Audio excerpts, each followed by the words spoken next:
తెలుగు రాష్ట్రాల్లో సంచలనంగా మారిన అఘోరి శ్రీనివాస్పై తెలంగాణ మహిళా కమిషన్కు ఫిర్యాదు అందింది. హైదరాబాద్ రాణిగంజ్ బుద్ధభవన్లో ఉన్న మహిళా కమిషన్ కార్యాలయానికి వెళ్లిన కరీంనగర్కు చెందిన రాధిక అనే మహిళ ఫిర్యాదు చేసింది. అఘోరి శ్రీనివాస్ తనను పెళ్లి పేరుతో వాడుకొని వదిలేశాడంటూ కమిషన్ ఎదుట బాధితురాలు వాపోయింది.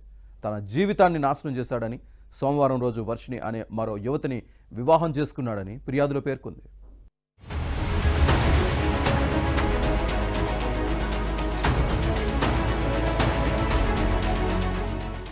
అమాయక మహిళల జీవితాలతో చెలగాటమాడుతున్న అఘోరిపై వెంటనే చర్యలు తీసుకోవాలని రాధిక మహిళా కమిషన్ను కోరింది. పెళ్లైన విషయం ఎవరికైనా చెబితే చంపేస్తానని అఘోరి బెదిరిస్తున్నాడని వాపోయింది. తనలాంటి మహిళలను చాలా మందిని అతను మోసం చేశాడని, అందరూ ధైర్యంగా బయటకు వచ్చి ఫిర్యాదు చేయాలని ఆమె కోరింది. తన వద్ద డబ్బులు తీసుకొని మానసికంగా హింసించాడని చెప్పింది. నగ్న పూజలు చేయిస్తానని చెప్పి నగదు తీసుకొని మోసం చేశాడని బాధితురాలు రాధిక చెబుతోంది. ఇప్పుడు అల్లూరి శ్రీనివాస్ గారు ఉన్నారు కదా, ఆయన ఫస్ట్ నన్ను పెళ్లి చేసుకున్నాడు.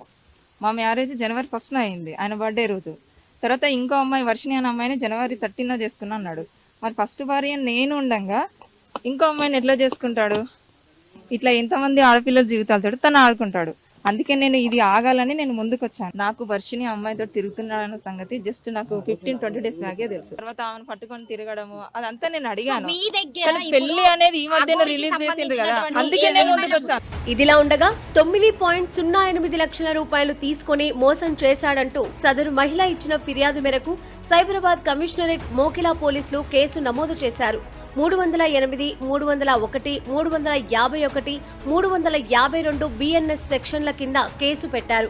అఘోరి వ్యవహారంపై దృష్టి పెట్టామని, త్వరలోనే నోటీసులు ఇచ్చి పిలుస్తామని మోకిలా పోలీసులు చెబుతున్నారు.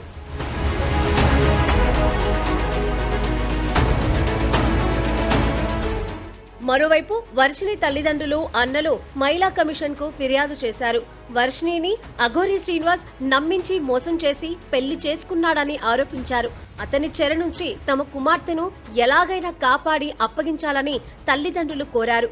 ప్రస్తుతం మధ్యప్రదేశ్లో అఘోరి శ్రీనివాస్ ఉన్నట్లు పోలీసులు చెబుతున్నారు.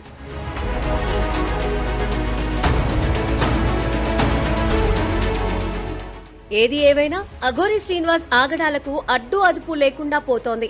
2 తెలుగు రాష్ట్రాలలో చెలరేగిపోతున్న అఘోరి శ్రీనివాస్ ఆటలకు అడ్డుకట్ట వేయాలని తెలుగు రాష్ట్రాల ప్రజలు ప్రభుత్వాలను కోరుతున్నారు.